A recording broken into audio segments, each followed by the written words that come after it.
আসসালামু আলাইকুম everyone, welcome back to my channel my family ব্লগে আমি ডালিয়া সবাইকে ওয়েলকাম জানাচ্ছি। আজকের এপিসোডে আপনাদের সামনে আমি নিয়ে এসেছি একদম শীতের টাটকা সবজি ফুলকপি বোনা।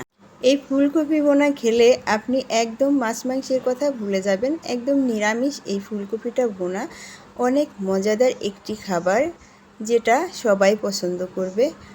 আমার চ্যানেলে যদি আপনারা কেউ নতুন হয়ে থাকেন তাহলে অবশ্যই আমার চ্যানেলটা সাবস্ক্রাইব করে আমার পাশে থাকবেন, আর নতুন নতুন রেসিপি অবশ্যই আপনার দ্বারে পৌঁছে যাবে। চলুন তাহলে দেরি না করে দেখা যাক।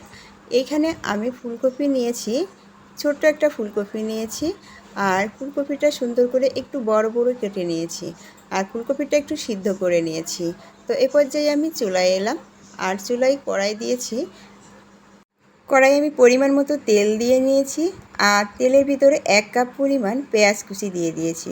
আর এই পেঁয়াজ কুচিটা আমি একটু সুন্দর করে লাল করে ভেজে নেব। আর এই পেঁয়াজ কুচির ভিতরে আমি 1 চা চামচ পরিমাণ লবণ দিয়ে দিব। এখন লবণটা দিয়ে আমি পেঁয়াজটা ভাজতে থাকবো। এই পর্যায়ে দেখুন আমার পেঁয়াজটা ভাজা হয়ে গেছে, লাল হয়ে গেছে। আর আমি এখন ব্লেন্ডার করা পেঁয়াজটা দিয়ে দিলাম। তো এই পেঁয়াজটা আমি সুন্দর করে একটু ভেজে নেব। ভেজে বাকি যত মশলা ছিল সব মশলাগুলো আমি এক এক করে দিয়ে দিব। তো এই পর্যায়ে দেখুন আমি 1 চা চামচ হলুদ বাটা, 1 চা চামচ হলুদের গুঁড়া, 1 চা চামচ মরিচের গুঁড়া, 1 চা চামচ ধনিয়ার গুঁড়া, 1 চা চামচ রসুন বাটা, 1 চা চামচ জিরা বাটা সব দিয়ে আমি পানি দিয়ে দিয়েছি। এখন মশলাটা একটু সুন্দর করে কষিয়ে নেব।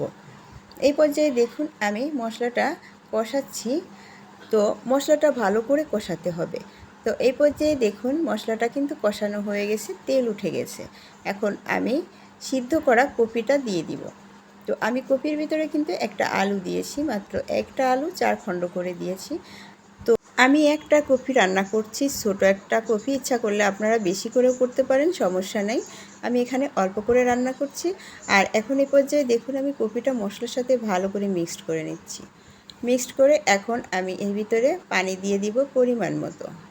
ঠিক আছে, বেশি পানি দেওয়া যাবে না, আবার বেশি একেবারে কমও দেওয়া যাবে না। সবজিটা একটু, আমি তো আধা সিদ্ধ করে রান্না করছি, এখন সবজিটা যেন সিদ্ধ হয় সেই অনুযায়ী আর কি পানিটা দিতে হবে। তো আমি পরিমাণ মতো পানি দিয়ে দিলাম, এখন ঢেকে দিব। এই পর্যায়ে আমি ঢেকে দিলাম। ঠিক এই পর্যায়ে দেখুন ঢাকনাটা খুলে আমি এখন ধনিয়া পাতা কুচি আর কিছু কাঁচামরিচ এর উপর দিয়ে ছিটিয়ে দিচ্ছি। তো এটা কিন্তু সবজিটাকে আরও অনেক সুস্বাদু করে তুলবে, মজা লাগবে অনেক অনেক বেশি। তো এইভাবে যদি আপনি এই সবজিটা রান্না করে খান তাহলে কিন্তু মাছ মাংসের কথা সত্যিই ভুলে যাবেন। তো এ পর্যায়ে কিন্তু আবার আমি একটু ঢেকে দিব, পানিটা একদম শুকিয়ে ফেলব। ঢাকনা খুলে আবার চলে এসেছি, দেখুন হালকা একটু পানি আছে, তো এই পানি শুকিয়ে যাবে।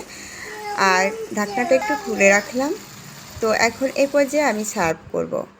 দেখুন পানিটা কিন্তু একদম শুকিয়ে গেছে, হালকা একটু মশলা আসিয়ে নিছি। আর আমি সার্ভ করেছি, দেখতেই পাচ্ছেন, দেখেই অনেক অনেক সুস্বাদু মনে হচ্ছে, খেতেও কিন্তু দারুণ মজা। তো এইভাবে সবজিটা আপনারা তৈরি করে একটু খেয়ে দেখুন। আর শীতের সবজির কথা তো বলাই যায় না, শীতের সবজি এমনিতেই অনেক অনেক বেশি মজাদার। তো এই ফুলকপির এই বোনাটা কিন্তু আপনারা অবশ্যই ট্রাই করে দেখবেন, আর আমার সাথে থাকবেন। আজ এ পর্যন্তই, আল্লাহ হাফিজ, আসসালামু আলাইকুম। সবাই অনেক অনেক বেশি ভালো থাকবেন।